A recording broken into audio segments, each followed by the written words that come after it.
इंडी गठबंधन को लेकर बीजेपी ने जो भविष्यवाणी की थी वो सच होती हुई दिखाई दे रही है। बीजेपी ने कहा था कि लोकसभा चुनाव के बाद इंडी गठबंधन बिखर जाएगा और जी हां, इस बार इंडी गठबंधन टूट गया है, बिखर गया है। इंडी गठबंधन के बिखराव को लेकर बड़े बड़े नेताओं ने ऐलान कर दिया है। अखिलेश यादव इंडी गठबंधन से अलग हो गए, तो वहीं तेजस्वी यादव इंडी गठबंधन से अलग हो गए। आम आदमी पार्टी इंडी गठबंधन से अलग हो गई है।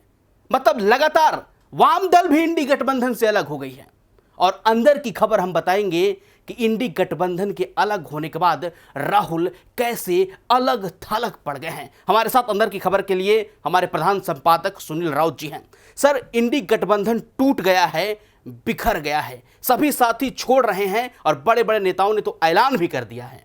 नहीं, देखिए नीतीश, ऐसा है कि ये बात हम लोग कह सकते हैं, लेकिन राहुल गांधी कांग्रेस पार्टी ये बात नहीं कहेगी। चुनाव एक दूसरे के खिलाफ लड़ेंगे, लेकिन फिर भी इंडी गठबंधन है। बिल्कुल, ये परिभाषा है इंडी गठबंधन की। जबकि कोई भी गठबंधन होता है, वो गठबंधन तब तक माना जाता है कि न सिर्फ केंद्र में बल्कि राज्य में भी आप मिलकर चुनाव लड़े तो आपका गठबंधन है। या तो फिर उसको ये कही कि नहीं, सिर्फ केंद्र में हमारा गठबंधन है, राज्यों में हम एक दूसरे के प्रतिद्वंदी है।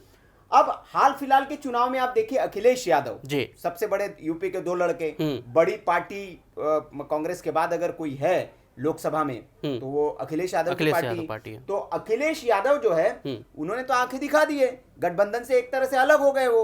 अब खबर यह है कि कांग्रेस ने ऐलान कर दिया है कि यूपी में उपचुनाव नहीं लड़ेंगे क्योंकि सीटें ही नहीं दे रही थी। तो बोला ठीक है जी, तुम ही लड़ लो अखिलेश सारी सीटों पर, या फिर हम सारी सीटों पर लड़ेंगे। अब अखिलेश ने जिस तरह से महाराष्ट्र में अपने उम्मीदवारों का ऐलान कर दिया बिना सूची के, अकेले उन्होंने एक तरह से अकेले चुनाव लड़ने का ऐलान कर दिया। मध्य प्रदेश में उन्होंने कांग्रेस के खिलाफ अपना उम्मीदवार उतार दिया है। तो इसको क्या माना जाए? क्या अखिलेश यादव इंडी गठबंधन में है तो फिर कांग्रेस के खिलाफ उन्होंने उम्मीदवार क्यों उतारा, ये बड़ा सवाल। लेकिन कांग्रेस वाले और अखिलेश यादव भी कहेंगे कि हम तो इंडी गठबंधन के हिस्सा हैं, वो तो बोलने के लिए बोलेंगे। मैं जनता यही समझती है ना। हाँ। जनता के बीच सारी राजनीतिक लड़ाई जो होती है नीतीश, वो परसेप्शन की होती है। आपके जनता के बीच में परसेप्शन क्या जा रहा है? सिर्फ अखिलेश यादव की बात नहीं है। 2 दिन पहले आरजेडी ने बिहार में धमका दिया, अपने कहा कि जी 24 घंटे का टाइम है आपका, सीटें दे दीजिए 10-12, नहीं तो हम अकेले चुनाव लड़ेंगे। अब ये बात खत्म ही नहीं हुई थी कि सीपीआईएम जो है उसने अपने उम्मीदवारों का ऐलान भी कर दिया। उन्होंने कहा कि हम इंडी गठबंधन से बाहर हो गए, बोलकर उन्होंने कहा हम जी आपके गठबंधन के साथी नहीं है, हम अकेले चुनाव लड़ेंगे, आप हमारी बात नहीं सुन रहे हैं, आपको चुनाव की तारीखें आ गई, नामांकन की तारीखें निकल गई है। अब इसमें मजेदार एक बात और है, अगर आप कह रहे कि आप इंडी गठबंधन में, क्या उद्धव ठाकरे आपके साथ है? आप कहेंगे जी बातचीत चल रही है, लेकिन मैं अंदर की खबर आपको बता रहा हूं कि उद्धव ठाकरे ने अपने कई कैंडिडेट्स को फॉर्म AB अलॉट कर दिया है और फॉर्म AB देने के बाद नामांकन की तैयारी कर ली उन प्रत्याशियों ने। तो अगर आपका गठबंधन है तो आपके गठबंधन में बिना सहमति के, बिना संस्तुति के आप उद्धव ठाकरे ने AB फॉर्म कैसे दे दिए? उद्धव ठाकरे से आपकी बात नहीं बन रही है, आपकी बात आरजेडी से नहीं बन रही है, आपकी बात सीपीआईएम से नहीं बन रही है। दिल्ली में अरविंद केजरीवाल कह चुके हैं कि हम अकेले चुनाव लड़ेंगे, हमें जरूरत नहीं है। अखिलेश यादव आपसे अलग हो चुके, तो आपके साथ है कौन? इंडी गठबंधन क्या सिर्फ एक नाम है, या साथ में मिलकर चुनाव लड़ेंगे? तो क्यों न माना जाए कि इंडी गठबंधन टूट चुका है, बिखर चुका है और कांग्रेस पार्टी इस बीच, इस इंडी गठबंधन के चक्रव्यूह में अकेली और अभिमन्यु बनकर राहुल गांधी बीच में खड़े। तो क्या सर, हरियाणा हार के बाद इस प्रकार के फैसले लिए जा रहे हैं? उनके सहयोगी उनसे नाराज हैं, उनके सहयोगी कांग्रेस से पूरे तल्ख अंदाज में बातचीत कर रहे हैं? नहीं, देखिए मैं वही कह रहा हूं कि एक जो गुब्बारा फुलाया गया था वो गुब्बारा फूट चुका है और जो एक बड़ा जननायक, जन नेता राहुल गांधी को बनाने की कोशिश की जा रही थी, लेकिन जिस तरह के बयानबाजी राहुल गांधी करते हैं, वो अपनी बयानबाजी की वजह से अपने ही गुब्बारे में उन्होंने सुई लगा ली। अब झारखंड में गए और झारखंड में वो क्या कराएं? झारखंड में पूरा का पूरा चुनाव बीजेपी के पाले में दे के आ गए, एक तरह से वॉकओवर दे के आ गए। उन्होंने आदिवासियों की बात की, कहा कि आदिवासियों के बारे में किताबों में पढ़ाया नहीं जाता, 15 लाइन लिखी हुई है और उनके वीरों को सम्मान नहीं दिया गया, उनके जो महान लोग थे उनको सम्मान नहीं दिया गया। बीजेपी ने कहा भाई किसने नहीं दिया? शिक्षा नीति तो आपने बनाई थी ना, तो दैट मीन्स कि आप अपने दादा परदाताओं की पोल खोल रहे हैं और ये बात सच है कि आदिवासियों को नहीं मिला। तो भारतीय जनता पार्टी ने इस मुद्दे को लपक लिया। तो राहुल गांधी इस तरह से अपनी बयानबाजी के जरिए ही नुकसान पहुंचाते, ये बात समझ में आ गया। उधर जेएमएम में भी नाराजगी बताई जा रही है कि कांग्रेस से नाराज चल रहे जिस तरह के वो वहां पर सीट बंटवारे में लेकर, क्योंकि कांग्रेस कह रही थी कि भैया आपके इसमें से हम तो इतनी सीटों पर लड़ेंगे। हालांकि अब कांग्रेस बैकफुट पर आती दिख रही है, हर जगह पर बैकफुट पर आती हुई दिख रही है, महाराष्ट्र लेकर सब जगह पर, क्योंकि उसको बैकफुट पर आना पड़ेगा। अगर वो बैकफुट पर नहीं आएगी तो गठबंधन जो है वो टूट जाएगा। अभी खबर यह है कि न सिर्फ इस चुनाव के लिए नीतीश, मैं ये भी बता दूं आपको कि आने वाला बिहार का चुनाव हो 2025 का, दिल्ली के चुनाव हो या फिर उत्तर प्रदेश का चुनाव हो, इन चुनावों में भी राहुल गांधी और कांग्रेस पार्टी के साथ न यूपी के 2 लड़के आपको नजर आएंगे, न बिहार के 2 लड़के नजर आएंगे। बिहार में भी तेजस्वी यादव, अंदर की खबर है ये, अभी हमारे कुछ आरजेडी के सूत्रों से बातचीत चल रही है, आरजेडी के जो नेता हैं उनसे बातचीत जब हम करते हैं तो वो उनका दर्द साफ झलक रहा है। वो कह रहे कि तेजस्वी को हमको मुख्यमंत्री बनाना है आने वाले वक्त में बिहार में, और उसके लिए हवा हवाई करने से नहीं हो जाएगा। जैसे हवा हवाई प्रधानमंत्री बनाना है, प्रधानमंत्री बनाना है, प्रधानमंत्री बनने के लिए जमीन पर काम करना पड़ेगा। तो कह रहे कि हम तो लगे हुए हैं, हमारे क्षेत्र की, हमारे दावेदारी की जो सीटें हैं उस पर हम लगे हुए हैं, लेकिन कह रहे कि कांग्रेस पार्टी नगण्य है, बिहार में काम ही नहीं कर रही है कांग्रेस पार्टी। तो कह रहे कि अपनी जमीन अगर आप आज मजबूत नहीं करेंगे और कल जब सीटों का बंटवारा होगा तब आप कहेंगे जी 100 सीटें दे दीजिए, 150 सीटें दे दीजिए, तो कहे कि हम कैसे दे दे।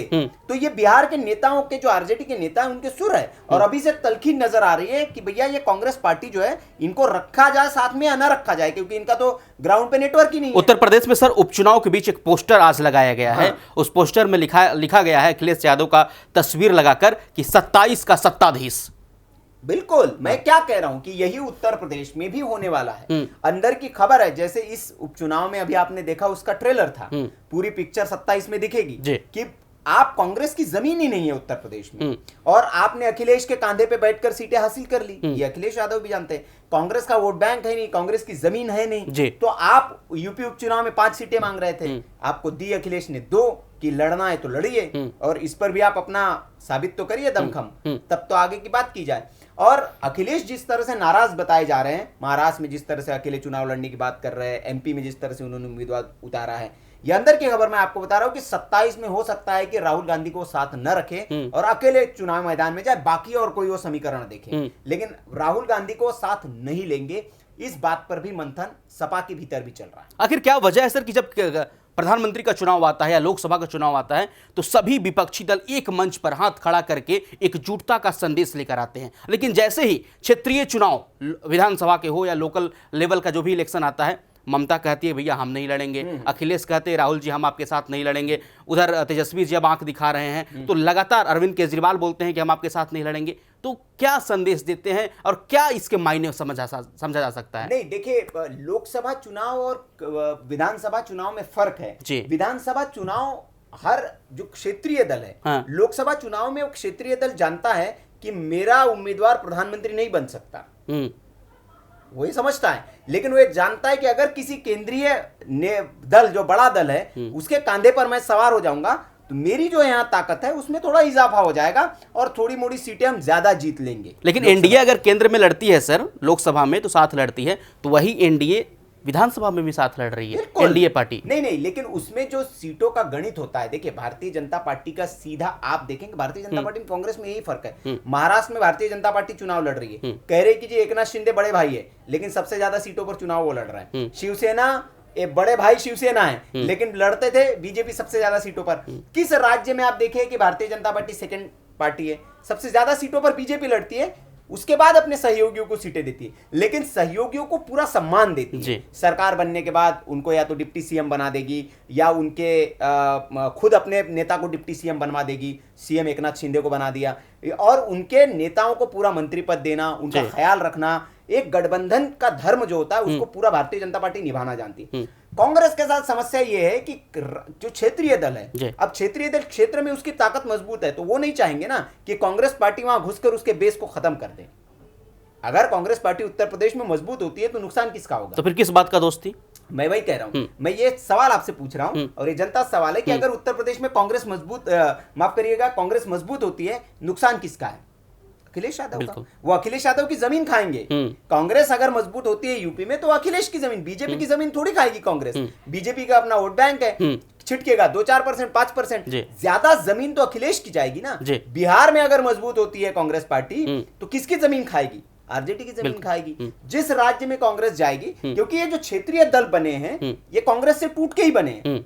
कांग्रेस के पुराने साथी रहे, चाहे आरजेडी की बात कर ले, हम लालू की बात कर ले, ममता की बात कर ले, ये सब कांग्रेस से टूट कर बने हुए हैं। एनसीपी की बात कर ले, एनसीपी की बात कर ले, शरद पवार की, तो ये उनका वोट बैंक तो वही है ना। अब आप इसीलिए कांग्रेस पार्टी को क्षेत्रीय जो दल है वो अपने यहाँ ज्यादा पनपने नहीं देना चाहते, और कांग्रेस पार्टी चाहती है कि वो वहां पर बड़े भाई की भूमिका में जैसे बीजेपी वैसे जाए, और इसीलिए ये सारा क्लेश शुरू होता है। लेकिन उसको आपको एक रणनीतिक तरीके से कैसे आप संभाले, वो चाणक्य की एक कमी है आपके पार्टी में, तो वो समझ में आ जाता है। और फिर उसका नतीजा ये होता है कि वो तिकड़मबाजी शुरू हो जाती है, मल्ल युद्ध शुरू हो जाता है, वो उसको पटक नहीं देता है, वो उसको पटक नहीं देता है, और अंत में है कि गठबंधन जी है, जो हम टूट गए, हम अकेले लड़ेंगे। तो ये इससे फिर जनता के बीच में जो परसेप्शन है वो बहुत गलत परसेप्शन जाता है। बहुत ये जनता समझ जाती है कि यार ये गठबंधन नहीं चला पा रहे, ये देश और राज्य क्या चला पाएंगे, और फिर उसके नतीजे जो आते हैं वो हरियाणा की तरह आते हैं। बिल्कुल, जिस तरीके से आप देख रहे हैं कि लगातार अलग अलग राज्यों में इंडी गठबंधन के जो सहयोगी हैं राहुल गांधी को आंखें दिखा रहे हैं, इससे यही साफ पता चलता है कि इंडी गठबंधन में अब कुछ भी नहीं बचा। इंडी गठबंधन पूरी तरीके से अब टूट चुकी है, ध्वस्त हो चुकी है। इस विश्लेषण पर आपकी क्या राय है, कमेंट करके जरूर बताइएगा। बाकी देश और दुनिया की खबरों के लिए आप बने रहे हमारे साथ। धन्यवाद। वीके न्यूज, राष्ट्र के नाम।